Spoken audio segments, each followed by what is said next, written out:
Halo, selamat sore. Perkenalkan nama saya Salmon Tarigan. Saya dari Program Studi Agribisnis Universitas Terbuka UT Samarinda. Dan kali ini saya akan melakukan kegiatan praktik Unit 2 pada mata kuliah Agripreneurship untuk topik pengembangan model bisnis. Dan kali ini kita akan mengunjungi sebuah UKM usaha dari pengolahan kedelai menjadi tempe seret berkualitas premium di Desa Riwang, Kecamatan Batu, Kalimantan Timur. Sekarang saya sudah di lokasi dan saya sudah ketemu dengan pemilik usaha dari usaha ini. Nah, ini perkenalkan dengan Pak siapa? Pak Supriyanto. Oke, kita sudah berada di lokasi dan sekarang waktunya kita akan tanya-tanya jawab tentang bagaimana proses dari produksinya dan juga tanya-tanya tentang materi yang akan kita praktikkan kali ini. Demikian, saksikan terus. Oke Pak, pertanyaan berikutnya adalah kita akan mempertanyakan apa sih alasan terbesar konsumen itu untuk memilih atau membeli produk tempe Bapak ini, kata yang berkualitas ini, dengan tempe yang lain gitu loh. Sebenarnya apa sih bedanya gitu? Ya. Dan cara pengolahannya lah.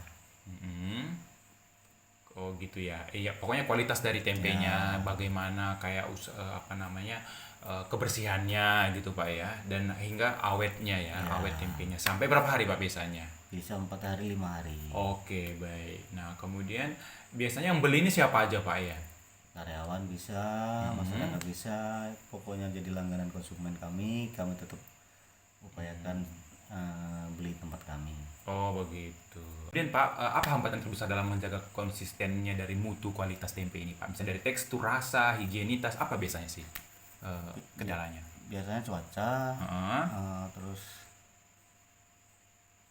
dari cuaca, kemudian dari kualitas dari kedelai, itu menentukan banget Pak ya? Menentukan kualitasnya pembuatan tempe. Kadang-kadang kita nggak dapat kedelai nomor 1. Oh, jadi itu yang menentukan sekali Pak ya, begitu ya. Kemudian secara operasional nih Pak ya, sebenarnya proses mana yang paling banyak menyita waktu atau tenaga dalam produksi gitu? Biasanya prosesnya apa? Merebus, mengaduk, mencuci. Pencucian gitu Pak ya. Oke, itu menguras waktu lama ya Pak ya. Berapa jam kira-kira ya? 5 jam. Oke, 5 jam. Oke Pak, baik. Udah. Nah,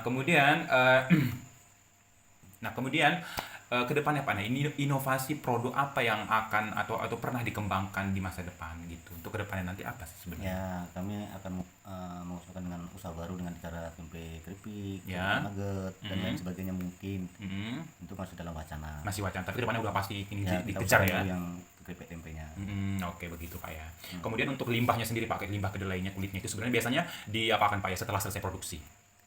Ya, kita buang ke tempat pembuangan yang biasanya ya tong sampah. Kalau nggak biasanya itu dari pupuk Ya, bisa Pak ya? bisa. Oh begitu. Baik, Ya. baik. Lalu Pak, setelah menerapkan standar prototipe ini, mewujudkan prototipe ini, apa sih Pak yang Bapak rasakan setelah ini kita buat? Kita melakukan prototipe itu lebih enak, Ya. lebih banyak pelanggan, lebih banyak konsumen yang Membeli. membeli. Oh, membeli begitu Pak ya. Oh, jadi setelah diterapkan prototipe ini semakin banyak ya, pelanggannya banyak juga. Kemudian bagaimana cara Bapak merancang alur kerja produksi yang efisien di ruangan pembuatan produksi tempe ini? Di rumah ya, di ruangan ya, bersih. paling tidak ya di tempat pembuatan tempe lah, di rumah, di dapur. Di dapur ya, di dapur dan juga di dalam ruangan di rumah. Dalam ruangan lingkungan Tapi rumah. dengan steril dan bersih gitu Pak ya. Oh, gitu ya. Oke, terakhir Pak, ini untuk tahap tes pengujian. Nah, untuk tes pengujian sendiri Pak ya, bagaimana respon Bapak, penerimaan masyarakat tentang ide ini tadi Pak? Apakah setelah diterapkannya produk tempe ini, setelah kita terapkan dari ide baru, inovasi baru ini, apakah ada respon dari masyarakat ngasih umpan balik ke Bapak? Misalnya kayak, wah tempenya bagus, tempenya dan sebagainya. Ada nggak gitu Pak ya? Ya, ada sebagian ada yang memberikan masukan yang bagus. Ya syukurlah orang itu mempercayai kami. Jadi kami enak sama konsumen pun enak sama saya. Begitu ya. Jadi itulah ya sebenarnya ada masukan-masukan dari pelanggan itu Pak ya gitu ya. Jadi oke Pak, terima kasih. Inilah Nah, nanti Bapak saya pengen melihat nanti bagaimana proses produksinya atau pembuatan tempenya ya. Saya juga pengen belajar, pengen melihat dan langsung terjun bagaimana pembuatannya, pencuciannya, bahkan sampai pengemasan dari tempe tersebut. Jadi nanti Bapak bersedia ya membantu saya untuk saya belajar lebih banyak dan melihat bagaimana manajemen dari pengelolaan usaha tempenya, gitu ya. Oke. Nah, Penerapan bisnis model kanvas atau BMC pada usaha tempe ini sebenarnya memberikan peta visual satu halaman yang merangkum seluruh alur bisnis, mulai dari proses produksi di dapur hingga bagaimana produksi tersebut menghasilkan keuntungan.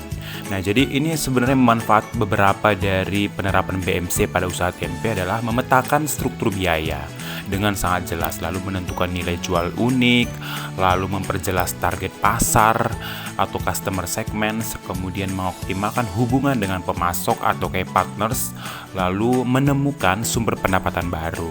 Terus alat evaluasi bisnis yang cepat dan juga fleksibel. Jadi penerapan BMC pada usaha ini tempe ini mengubah cara pandang pengusaha tempe dari yang awalnya sekedar membuat dan menjual menjadi lebih strategis dalam mengelola nilai, membangun hubungan pelanggan, dan menjaga keberlanjutan finansial. Demikian, terima kasih. Sampai ketemu lagi di segmen selanjutnya. Bye.